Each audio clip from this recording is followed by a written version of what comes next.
Hello, നമസ്കാരം. എല്ലാ പ്രിയപ്പെട്ട പ്രേക്ഷകർക്കും ഐക്കൺസ് ഓഫ് ഇന്ത്യയിലേക്ക് സുസ്വാഗതം. ഐക്കൺസ് ഓഫ് ഇന്ത്യയുടെ ഇന്നത്തെ അതിഥി സൗദി അറേബ്യയിലെ ജുബൈലിൽ Gulf Value Global Contracting company നടത്തുന്ന അബൂബക്കർ സിദ്ദിഖ് സാറാണ്.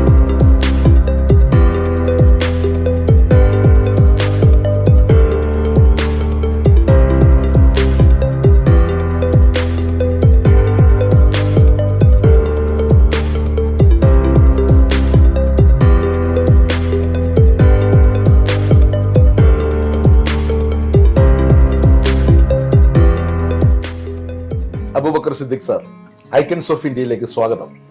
Thank you so much. നാട് നമ്മുടെ കാസർഗോഡ് ഉപ്പള അല്ലെ?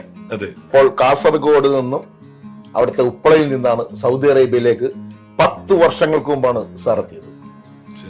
അങ്ങനെയാണ് sir Gulf values global Contracting company തുടങ്ങുന്നത്.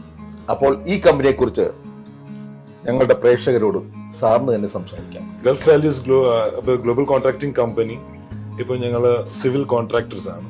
അറംകയുടെയും സാബിക്കിന്റെയും വെണ്ടറിൽ ചെയ്യുന്ന സിവിൽ കോൺട്രാക്ടിംഗ് കമ്പനിയാണ്. ഞങ്ങൾ ഇപ്പോൾ 40 ഡയറക്റ്റ് എംപ്ലോയീസും പിന്നെ 60 ഇൻഡയറക്റ്റ് എംപ്ലോയീസും ഈ കമ്പനിയിലുണ്ട്. ഓൾമോസ്റ്റ് എല്ലാവരും ഇന്ത്യൻസ് ആണ്. ഓൾമോസ്റ്റ് എല്ലാവരും ഇന്ത്യൻസ് ആണ്. നാട്ടിലുള്ള ആൾക്കാരും എല്ലാവരും കൂടിയുണ്ട്. ഇതിന്റെ സർവീസുകളൊക്കെ ഒന്ന് ഞങ്ങൾ മെയിൻ ആയിട്ട് അറംകയുടെ ടെമ്പററി കൺസ്ട്രക്ഷൻ ഫെസിലിറ്റീസ്, റോഡ് വർക്ക്സും ഫെൻസസും പിന്നെ പോണ്ട് വർക്ക്സും കാര്യങ്ങളാണ് ഇപ്പോൾ ചെയ്തുകൊണ്ടിരിക്കുന്നത്. ഇവിടുത്തെ റോയൽ കമ്മീഷന് വേണ്ടിയിട്ടും സാബിക്കിന് വേണ്ടിയിട്ടും അറംകോക്ക് വേണ്ടിയിട്ടാണ് ഞങ്ങൾ പ്രവർത്തനം തുടർന്നുകൊണ്ടേയിരിക്കുന്നത്. ഗൾഫ് വാല്യൂസ് ഗ്ലോബൽ കോൺട്രാക്ടിംഗ് കമ്പനിയുടെ ചെറിയ വിശേഷങ്ങൾ നമ്മൾ അറിഞ്ഞു. എന്താണ് ഈ കമ്പനി എന്ന് അറിഞ്ഞു, സാർ പറഞ്ഞു. ഇനി നമുക്ക് സാറിന് കൂടുതൽ സാറിന്റെ വിശേഷങ്ങളിലേക്ക് നമുക്ക് പോവാം അല്ലെ? കൊക്കച്ചാലിലേക്ക് നമുക്ക് പോവാം. നല്ലൊരു വെറൈറ്റി പേരാണ് കൊക്കച്ചാൽ. അപ്പൊ കൊക്കച്ചാലിൽ ആരുടെ മകനായിട്ടാണ് സാറിന്റെ ജനനം? എന്റെ വാപ്പാന്റെ പേര് അഹമ്മദ് കുഞ്ഞ്. വാപ്പ. ഉമ്മയുടെ പേര് ഖദീജ. അഹമ്മദ് കുഞ്ഞ് ഖദീജ ഉമ്മയുടെ മകനായി മൂത്ത മകനായിട്ടാണ് നമ്മുടെ അബൂബക്കർ സിദ്ദിഖ് സാറ് ജനനം. Brothers and sisters? 2 സിസ്റ്റേഴ്സും ലാസ്റ്റ് ചെറുതും കൂടി ബ്രദർ ഒരാണും കൂടി ഉണ്ട്. ആ 2 സിസ്റ്റേഴ്സിന്റെ പേരും എൽഡർ സിസ്റ്ററിന്റെ പേര് ഇർഷാന എന്നാണ്. ഇർഷാന. രണ്ടാമത്തെ സിസ്റ്റർ പേര് റസീന.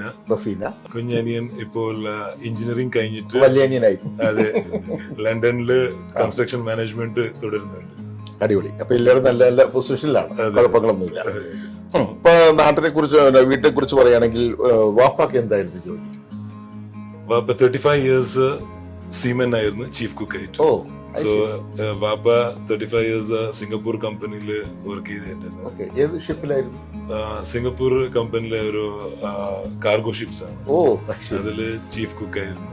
അപ്പൊ സാറിന്റെ 1 മുതൽ 10 വരെയുള്ള സ്കൂൾ ജീവിതത്തെ കുറിച്ച് ഒന്ന് പറയണം. സ്കൂൾ ലൈഫ് എന്താ പറയാ, കാരണം എന്തായാലും നല്ല രീതിയിൽ ഷിപ്പില് ജോലി കഴിഞ്ഞു. അപ്പൊ നല്ല കാശ്.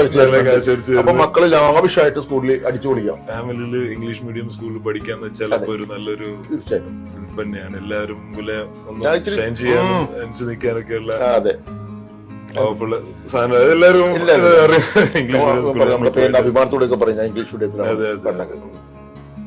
ആ സ്കൂളിന്റെ 10th കഴിഞ്ഞപാട് ഞങ്ങൾക്ക് പ്രീ യൂണിവേഴ്സിറ്റി കൂടെ പഠിച്ച കുട്ടികളൊക്കെ എന്റെ 10th ഉണ്ടായിരുന്ന എല്ലാവരും നല്ല രീതിയിൽ സൗദിയിലും ദുബായിലും ഒക്കെ ആയിട്ട് പഠിച്ച എല്ലാരും കൂടി സൗദിയിലേക്ക് കൊണ്ടുപോകുന്നു. ഇല്ല എല്ലാവരും ദുബായിലും സൗദിയിലും ആയിട്ട് എല്ലാവരും നല്ല രീതിയിലാണ്. ഞങ്ങളെ സ്കൂളിന്റെ അലുമിനിയം ഗെറ്റ് ടുഗെദറും ഒക്കെ ദുബായിൽ വെച്ചാൽ നടക്കുന്നത്. അങ്ങനെ നടക്കുമ്പോ എല്ലാവരും കാണുമ്പോ അപ്പൊ ആ സ്കൂള് ഭാഗ്യം ചെയ്താണ്. കാരണം പഠിച്ചവരെല്ലാരും നല്ല നിലയിലായി. അപ്പൊ നമ്മൾ 10ാം ക്ലാസ്സിൽ നമ്മൾ വലിയ കുഴപ്പമില്ലാതെ പാസ്സായി. ഇപ്പൊ എന്തായാലും വാപ്പ ഇഷ്ടം പോലെ കാശ് നമുക്ക് തരുന്ന കാരണം ഇനി തുടർന്ന് പഠിക്കാനുള്ള ഒരു ചിന്ത നമുക്ക് വരും. എന്തായാലും കഷ്ടപ്പാടും ദാരിദ്ര്യം ഒന്നും ഇല്ല കുടുംബത്ത്. അപ്പോൾ നമ്മൾ അടുത്ത എന്താണ് എടുത്തത്? അടുത്ത ഡിഗ്രി ഞാൻ സയൻസ് പ്രീ യൂണിവേഴ്സിറ്റി സയൻസിലേക്ക് കോളേജ് ജീവിതത്തിലേക്ക് കടന്നു. അപ്പൊ നമ്മള് വിദ്യാഭ്യാസം ഏകദേശം നമ്മുടെ കോളേജ് ജീവിതം കഴിഞ്ഞു. അതിന് ശേഷമുള്ള സംഭവങ്ങൾ പിന്നെ എന്താണ് ചിന്ത? ഇനി എന്ത് ചെയ്യണം? എഞ്ചിനീയറിംഗ് കഴിഞ്ഞപാട് പിന്നെ എല്ലാവരും നോക്കുന്ന ഒരു എഞ്ചിനീയർ ആയിട്ടാണ്. എങ്ങനെ നമ്മളെ ഒരു വർക്ക് ചെയ്യാൻ വർക്ക് എങ്ങനെ സ്റ്റാർട്ട് ചെയ്യുന്ന അങ്ങനെയുള്ള രീതിയിൽ വിളിക്കുമ്പോഴാണ് സൗദിയിലേക്ക് ഒരു ഓപ്ഷൻ വരുന്നത്. അതെങ്ങനെ നമുക്ക് സൗദിക്ക് ഫ്രണ്ടിന്റെ ത്രൂ ആണ് ആക്ച്വലി. സിയ എന്ന് പറഞ്ഞിട്ടൊരു ഫ്രണ്ട് ഉണ്ടായിരുന്നു. സിയ എന്നൊരു ഫ്രണ്ടാണ് സാറിനെ സൗദിയിലേക്ക് ക്ഷണിച്ചത് അല്ലേ? ഓക്കെ. അപ്പൊ ആദ്യം നന്ദി ആർക്കാ കൊടുക്കണ്ടേ? ഒരു നന്ദി കൊടുത്തേക്ക്. കാരണം അദ്ദേഹം ഈ ഇന്റർവ്യൂ കാണുന്നുണ്ടെങ്കിൽ അതെ സിയാന്ന് അവന് എന്നെ ഇവിടുന്ന് വിളിച്ചിട്ട് ഒരു വിസയുടെ കാര്യങ്ങൾ പറഞ്ഞു. അപ്പൊ ഇങ്ങോട്ടേക്ക് വരാനുള്ള ഒരു ഓപ്ഷൻ കിട്ടുന്നു. അപ്പൊ അതിന് തയ്യാറെടുത്ത് ഞാൻ അങ്ങോട്ട് നേരെ സൗദിയിലോട്ട് കയറി വന്നതാണ്. അതാണ് ഞാൻ പറഞ്ഞത്, സൗദി അറേബ്യ എന്ന രാജ്യത്ത് കൊണ്ട് കാലുകുത്തി ഇവിടെ ആരുമില്ല. കൂട്ടുകാരനുണ്ട്, കൂട്ടുകാരൻ വിളിക്കാൻ വന്നു അല്ലെ? കൂട്ടുകാരൻ വിളിക്കാൻ വന്നു. എങ്കിലും നമുക്ക് പരിചയമില്ലാത്തൊരു നാട് 10 വർഷങ്ങൾക്ക് മുമ്പാണ് വെച്ചാൽ വലിയ കുഴപ്പങ്ങളൊന്നും ഇല്ല. 45 വർഷങ്ങൾക്ക് മുമ്പ് ഒന്നും ആൾക്കാർ പേടിച്ച പോലെ ഒന്നും പേടിക്കേണ്ട കാര്യമില്ല. കാരണം മലയാളികൾ എല്ലായിടത്തും ഉണ്ട്. എങ്കിലും നമുക്കൊരു പേടി ഉണ്ടാവും. എന്തായിരുന്നു തോന്നിയത് നമ്മൾ സൗദി കണ്ടപ്പോഴും? പുതിയ നാട്, നമ്മള് എങ്ങനെ അവര് എടുക്കും, എവിടെ വരുമ്പോ നമ്മൾ എങ്ങനെ രക്ഷപ്പെടുമോ പടച്ചോനെ. നമ്മളൊരു അല്ലെ ഒരു എന്താ പറയുക അക്കരപ്പച്ച എന്ന് പറഞ്ഞ നമ്മുടെ വന്നേക്കുമാണ്. കുറെ പ്രതീക്ഷിച്ചു. എങ്ങനെ എയർപോർട്ടിൽ നിന്ന് ഇറങ്ങി നമ്മള് എങ്ങനെ ഇവിടുന്ന് സ്റ്റാർട്ട് ചെയ്യാം, ഒരു ജീവിതം എങ്ങനെ തുടങ്ങേണ്ടത്. അപ്പൊ പിന്നെ കൂട്ടുകാരൻ വല്ല ഉപദേശം തന്നായിരുന്നോ? ഇതാണ് കൊണ്ടുവരിക എന്ന് മാത്രമേ ഉണ്ടോ? അതാ ഒരു ജോബും കൂടി അവനുണ്ടായിരുന്ന അതേ കമ്പനി. സെയിം കമ്പനി തന്നെയാണ് ജോലി? അതേ കമ്പനിയാണ്. അപ്പൊ ഇവിടെ കുറെ ചുറ്റിത്തിരിയാൻ അതിന്റെ ആവശ്യമൊന്നും വന്നിട്ടില്ല. വന്നപാട് നമ്മള് വർക്ക് സൈറ്റിലാണ്.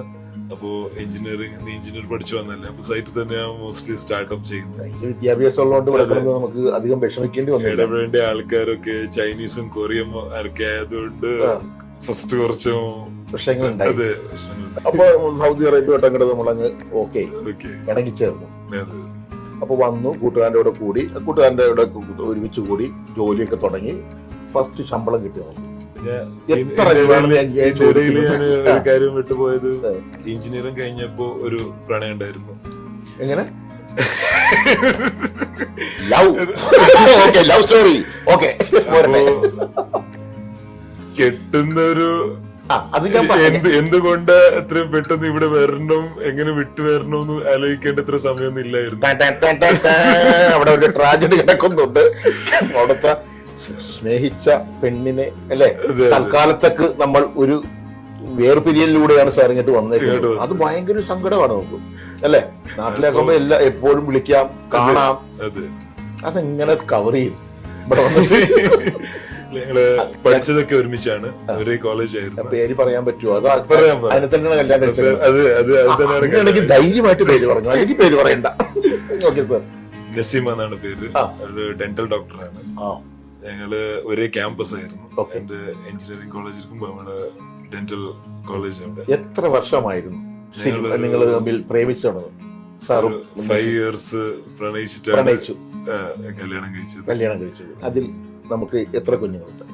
ഇപ്പൊ ഒരു കുട്ടിയാണ് എനിക്ക്, ഒരു ആൺകുഞ്ഞ്. ഇപ്പൊ ഫസ്റ്റ് സ്റ്റാൻഡേർഡിൽ പഠിക്കുന്നു. എന്താണ് അവന്റെ പേര്? 6 വയസ്സ്. തക്വീസ് അഹമ്മദ് സിദ്ദീഖ് എന്നാണ്. തക്വീസ് അഹമ്മദ് സിദ്ദീഖ്. എല്ലാം നല്ല സ്റ്റൈല് പേര്. തക്വീസ് അഹമ്മദ് സിദ്ദീഖ്.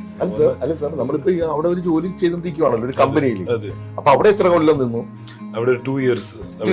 അതെ, 2 years ഉണ്ടായിരുന്നു. 2 years ഉണ്ടായപ്പോ ഈ നമ്മുടെ ബാധ്യതകളും കടങ്ങളും ഒക്കെ തീർക്കാൻ ഈ പണി കൊണ്ടൊന്നും എവിടെ എത്തില്ല എന്നുള്ളത് മനസ്സിലായി. അങ്ങനെയാണ് എല്ലാവരും. അതെ. അപ്പൊ എംപ്ലോയിന്ന് പ്രൊജക്ട്സ് എങ്ങനെ മാനേജ് ചെയ്യാൻ പറ്റുമെന്ന് ആലോചിക്കാൻ തുടങ്ങി. എന്നിട്ട് ഞാൻ ആ കമ്പനിയിൽ പ്രൊജക്ട് മാനേജറായി. പ്രൊജക്ട് മാനേജർ കഴിഞ്ഞിട്ട് പ്രൊജക്ട്സ് മാർക്കറ്റ് ചെയ്തിട്ട് അത് തീർത്തു കൊടുത്താൽ അത് എങ്ങനെ നമുക്ക് ബിസിനസ് ആക്കി എടുക്കാൻ വെച്ചിട്ട് പാർട്ട്ണറായി. എല്ലാ 2 yearsലും അതായിരുന്നു വളർച്ച. പുതിയ തലമുറക്ക് വേണ്ടി സാർ വന്നിട്ട് 10 വർഷമായി. 10 വർഷത്തെ അനുഭവം കൊണ്ടുള്ള ഒരു ചെറിയ അഡ്വൈസ് നമ്മുടെ പ്രേക്ഷകരോട്. എനിക്ക് പറയാനുള്ളത്, നമ്മളെ സ്കൂളിൽ തോറ്റുപോയെന്നോ അല്ലെങ്കിൽ ഒന്ന് കഴിവില്ലെന്നോ ഒന്നും വിചാരിച്ചിട്ട് നമ്മൾ ടെൻഷനാവോ പിന്നോട്ട് മാറേണ്ട ഒരു ആവശ്യമില്ല. ലൈഫില് നമ്മള് ഹാർഡ് വർക്ക്, എത്രയും ഹാർഡ് വർക്ക് നമ്മൾ ചെയ്യുന്നു, എത്രയും ഓപ്പർച്യൂണിറ്റീസ് നമ്മൾ ട്രൈ ചെയ്യുന്നു, അത്രയും ബെസ്റ്റ് ആയിരിക്കും നമുക്ക് ലൈഫിൽ റിസൾട്ട് കിട്ടും. സോ എല്ലാവരും അവരുടെ എഡ്യൂക്കേഷൻ വേണ്ടെന്ന് ഞാൻ പറയുന്നത്. എഡ്യൂക്കേഷൻ അതൊരു നമ്മുടെ ബാനറാണ്. നമ്മളുടെ ലൈഫിലെ ഒരു ഫൗണ്ടേഷനാണ് എഡ്യൂക്കേഷൻ ഉണ്ട്. കാരണം ഇപ്പോൾ ഈ ഉള്ള ഒരു ടൈമിൽ എല്ലാവരും ഫിൽട്ടർ ചെയ്യുന്നതും ജോബ് എങ്ങനെ ഒരാൾക്ക് നമ്മൾ ഇപ്പോൾ 10-100 ആൾക്കാർ ഇന്റർവ്യൂക്ക് വന്നാൽ എങ്ങനെ നമ്മൾ ഫിൽട്ടർ ചെയ്യുന്നത്, നിങ്ങൾക്ക് ഈ പഠിച്ചിട്ടുണ്ടോ, ഡിഗ്രി ഉണ്ടോ, അല്ലെങ്കിൽ എന്തെങ്കിലും സ്പെഷ്യലൈസ് കോഴ്സ് ചെയ്തിട്ടുണ്ടോ, അങ്ങനെ കേട്ടിട്ടാണ് ഇവരെ ഫിൽട്ടർ ചെയ്യുന്നത്. അപ്പോൾ നല്ലൊരു കോഴ്സ് ചെയ്തിട്ട് അതിൽ ഹാർഡ് വർക്ക് ചെയ്താൽ വിജയം സുനിശ്ചിതം. 100%.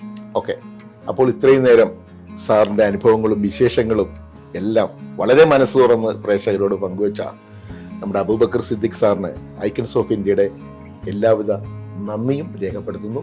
നമ്മുടെ ഈ Gulf Value Global Contracting company ഇനിയും ഉയരങ്ങളിലേക്ക് പോട്ടെ. All the best. നന്ദി സാർ, നന്ദി. Thank you.